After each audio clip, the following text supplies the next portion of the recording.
Okay, for sales and leaseback,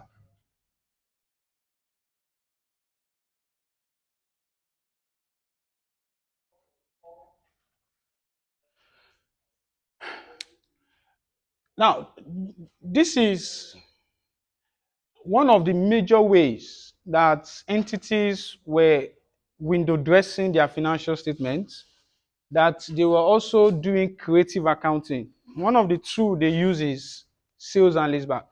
So what they usually do is that they will sell an asset. Okay, he will sell an asset. He will now lease back the asset, right? So that looks very shady because when you still need the asset, why did you why did you sell it? So you'll see that the way the accounting treatment works here is like the standard has an intention that these people want to create their account, and most of the accounting treatment is a way to block it. It's just a way to block it, that even if you want to cheat, we are going to block it. So let's look at it, because if you look at it on the face of it, if you look at it on the face of it, you sold an asset, you now collected it back. You know, when you sold it, you collect money. The guy pays you. You now say, yeah, lease it back to me. For me, that looks like you want to borrow money. It's just like you want to borrow money. You now want to use your asset as collateral. That is basically what it means. That, okay, I've sold the asset to you. You now give me money. I have money. And I'll say, yeah, lease my asset back to me. However, because people were using it to create account, doesn't mean there won't be some people that have good intentions, right? That they actually wanted to sell it. Like it was actually sold. And they still needed the assets, but they now leased it back for whatever reason. Maybe they didn't foresee that they will still need it. So we're going to look at it in two ways, right? So we're going to consider it separately. See, there are two things we are going to consider here. First is the sales itself, and the second is the lease itself. So look at that so that you can get it clearly. So to do that, IFRS 15 will come in, because IFRS 15 is what deals with revenue. So IFRS 15, they will tell you in the question whether it is actually a sale, whether the guy actually sold the assets, whether when we look at the substance of that transaction, it qualifies as sales. They will tell us that, it's actually a sale. Or they will tell you that, don't mind them, it is not a sale.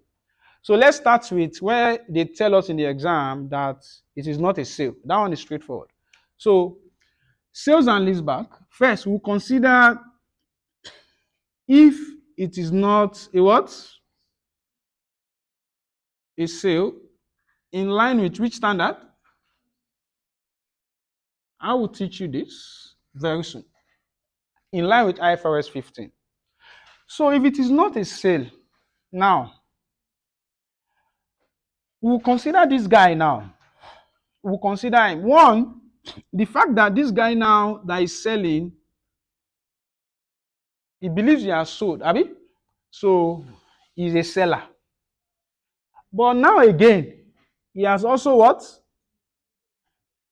He's also a what? No, let's see. He leased it back. So he's the one that is renting the asset now. He transferred from being an owner to rentee or a lessee. But the standard calls him seller lessee. To combine the two, is a seller and is also a what? A lessee.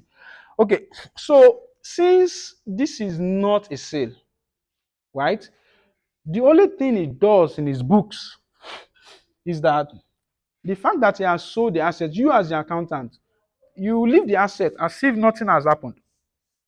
If they tell you the asset, nothing will touch it.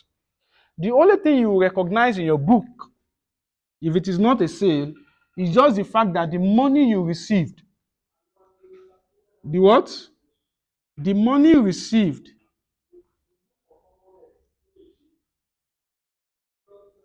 by the seller will be recognized as a loan. As a what? a loan, which is a financial liability. Which is a what? Financial liability. So that's just the money you received. You sold that money, recognizes as a loan, financial liability. So he said he has lease back. Of course, you'll be paying rent. That rent is paying. That one is more like he's repaying the loan. That one is just like repaying the loan. So all it does, the seller, let's see, is just to recognize a financial liability. The other guy, who is the buyer of the asset, and also a what? And also a lessor. You see, the money he paid or the money transferred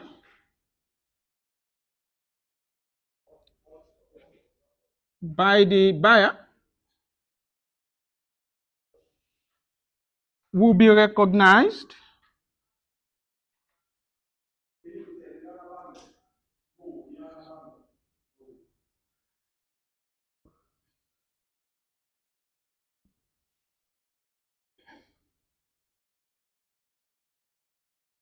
simply recognize the money transferred as a financial asset.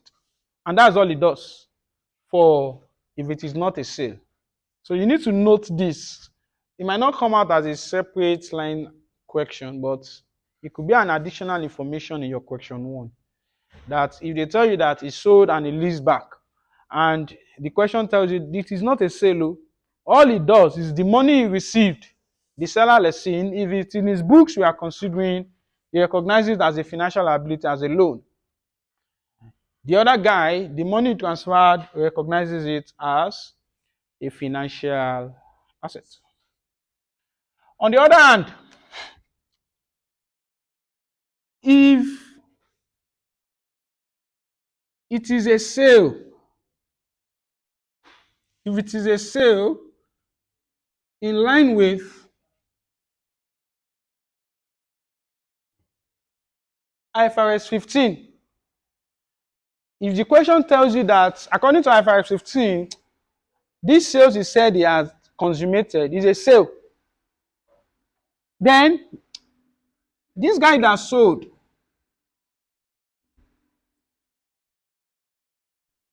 the seller, who is now also a what? A lessee. First thing is this, he has sold the asset. Abi? So the first thing we do is to do what?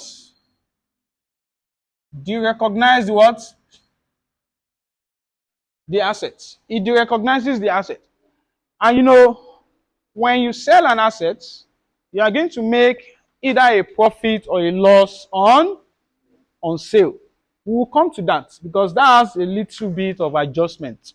So let's start with it recognizes the assets. And the only thing left, being a seller, when you sell, you remove the asset from your books and there will be a fallout. By the time you compare how much you sold it and the carrying amount, you get either a gain or loss on what? Disposal. I'm coming to that gain or loss on disposal. So he has removed the asset from his books. Now, a lessee must recognize a lease liability and a what? Right of use asset. So the same thing will happen here. Being a lessee,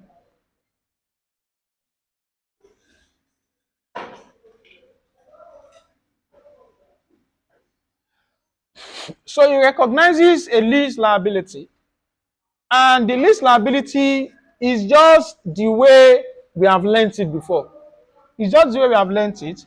It's just the PV of what? Of unpaid lease rentals. All the rent he will pay over the lease term, you will recognize it as a liability, just like it does as a normal lessee. Okay? So he recognizes a lease liability and also a right of use asset.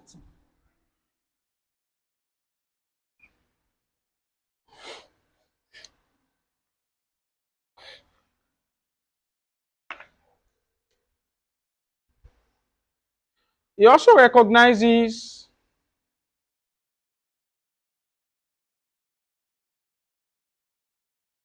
and this is all it does.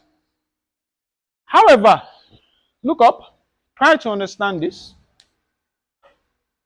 For the right of use assets here, what is happening here is this. The same asset that you have derecognized, Abi, you want to enter it back in your books. So what the standard has done is that they want to block any loophole. They now said, whatever you are going to enter here, it must be restricted to the previous carrying amount, meaning what it was before in your book. That it must never be higher than what it was in your books before. So it's always a proportion of the previous carrying amount, just to ensure that all loopholes are what?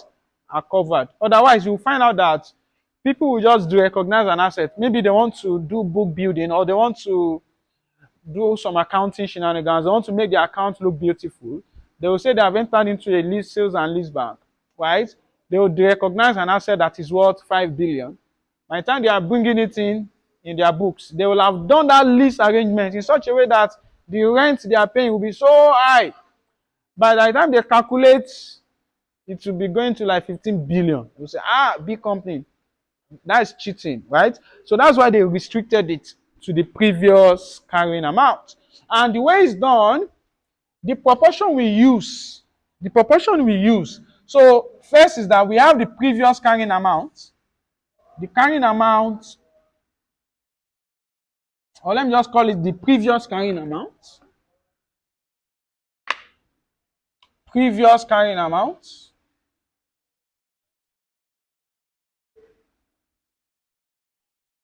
So how can we restrict this right of use asset to ensure that the value is not higher? So the best way they feel they can do it is that before now, the right of use asset is always the PV of the lease rental plus the amount paid. Abi, is always that. So that is what they use to restrict it. So you take a portion of the PV of lease rental on the fair value. On the fair value of the asset. Right? So this proportion, they will now apply it on the what? Previous carrying amount. Whatever they get will now represent the value of the what? Right of use assets. You see, this just is done to ensure that loopholes are what? Are covered. They have restrictions. So with this, it can never be above the previous carrying amount. It cannot. The best that can happen is that it will be equal. That is, if the PV of lease rental and the fair value are the same, then it's okay. Can be equal. That makes sense. Okay. And that is majorly it. The last thing I said I was coming to is that when this guy recognize the asset, he will make either a gain or loss on sale, Abi? And that's the final thing I'll talk about. The gain or loss on disposal. The gain or loss on disposal.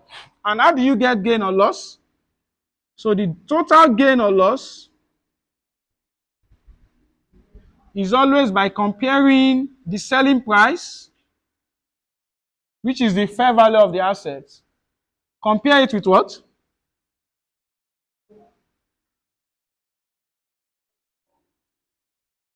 We compare it with the carrying amount of the assets. Whatever you get there is either the gain or a loss, depending on whichever is higher. And remember, when you have a gain or loss, it goes directly to where? POL. But there's something here. This gain, this guy cannot recognize everything to POL because he is still using the assets. He's still using it. So we need to get what portion is he still using. That portion that he is still using, it cannot be a gain. It is unrealized. That cannot be a gain. So how do we get the portion that he is still using? That's the standard called the gain on right retained. He calls it what? Gain on right retained. So In calculating this, this is the first thing. The second one is gain or loss on right what? On right retained. So this portion, he has not earned it. And what's that portion? You will get this total gain or loss. Then you prorate it by this again. Prorate it with this. Or you apportion it with this. PV of lease rental all upon the what? All upon the fair value. That's how you're going to prorate it. Whatever you get here is the portion he has not what? He has not earned. The portion he has earned that will now go to P&L is just the balancing figure. So that is the gain or loss on right that was actually transferred. And it is this one that you recognize as gain or loss in your P&L. By comparing this total gain up here, this total gain or loss, you compare it with this one, the gain or loss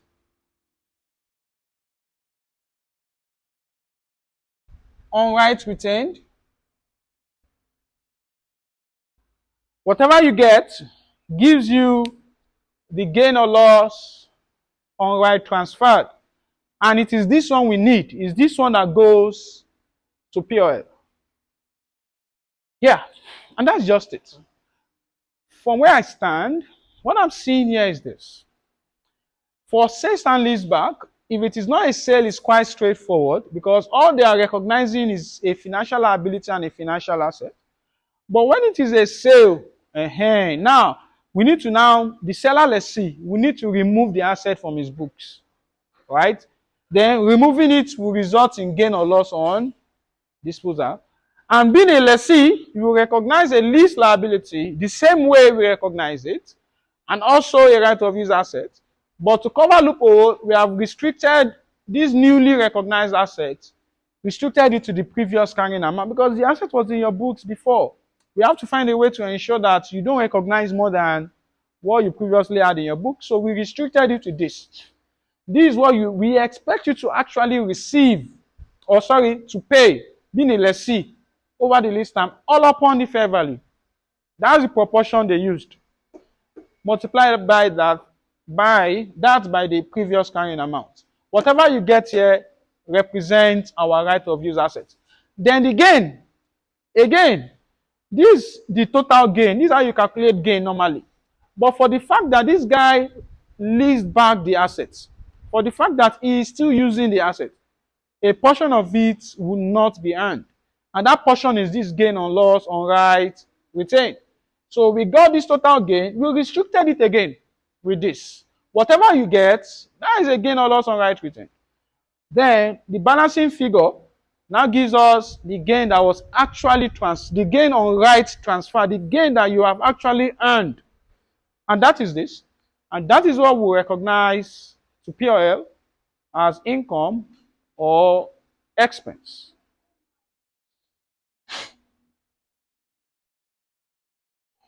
Finally,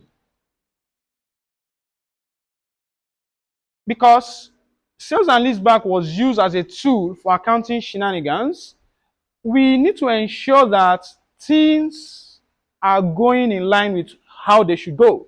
So usually, you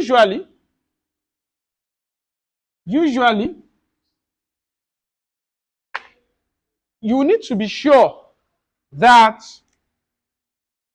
the fair value of the assets. So this is always like a check for reasonability. We need to be sure that the fair value of the asset was actually what was received. If you remember, IFRS 13 said that fair value is the amount that is received to sell an asset, right? So this is what you should receive. So if the fair value is, let's say, 200 million, and what you should receive should be 200 million. So if the guy now received, you saw the asset, and the fair value of the asset is 200 million. You now received, let me start with, you now received 180. Something is wrong here. Because how much did you receive? 200. You receive 180. So you see this remaining 20, you need to adjust it back. This whatever is received, you need to adjust it to the fair value. How do we adjust it? Like, what can we call this? The only thing the standards could figure out to call this 20 is that for him to have accepted 180 and he has leased back the asset, it means that the standard said he has started paying for the lease. They said he has started paying for the what? For the lease. So they take that 20 as an advance payment. Because why didn't you receive your full money? What you should receive is 200. You received 180. Okay. You see, what we're trying to do is to block loopholes, right? So you receive 180. Okay. So we'll treat it as what? As an advance payment in the lease that you have started paying. So now to adjust it, you simply treat this one as a what? As a prepayment. What you simply do is that you add it to the what? To the right of use asset. You just go and add it. Then that will show the complete picture of the asset. Believe me. That will show the complete picture of the asset. Elijah said something about you. I'll tell you later.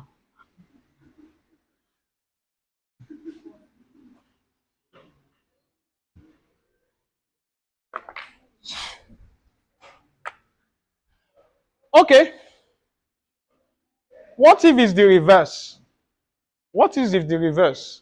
So if this is the case one, the check two is that if the fair value is, let's say, 300, and you received 350. Look at this closely. The fair value is 300. It should receive 300. But they decided to be magnanimous. They gave him 350. The standard said, okay. What do you think the standard will have thought this should to be? What do you think it should be? Thank you very much. Fantastic. Faith Woba. It's going to be an additional loan. It's going to be an additional what? Yes. We will treat it as loan in their hands. You think you are smart? No problem. Something that you should receive 300 for. So they now gave you 350. It's okay. It's an additional loan. So you are going to add it. It should be treated as part of what?